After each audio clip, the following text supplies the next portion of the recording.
بسم الله الرحمن الرحيم.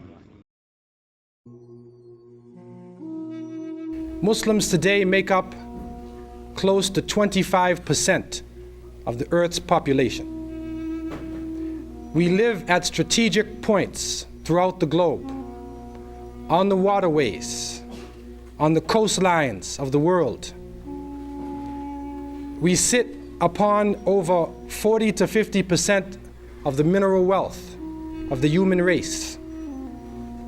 If you were to take a look at the top 10 rich people on earth, you would probably find that the majority of the top 10 are Muslims. They say the Sultan of Brunei in Southeast Asia may be the richest individual on the face of the planet Earth. We have armies. We have thousands of intellectuals. We have modern technology. We have great potentialities. But at the same time, we have one of the largest refugee populations in the world.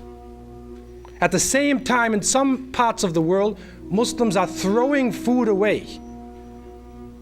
And close to them, Muslims are starving to death. We have great military potentiality, but yet we suffer through Bosnia-Herzegovina, where thousands of Muslims are killed, thousands of Muslim women are raped, and the Muslim world looks on. And so we are living with glaring contradictions. And it is like the body of Islam is like a huge facade or a huge structure in front of us. But the structure needs energy. It's like a machine that doesn't have the oil in it to make it run. The parts are all there. The outside surface is there. The structure appears to be there, but the energy, the fuel that makes it go, is missing.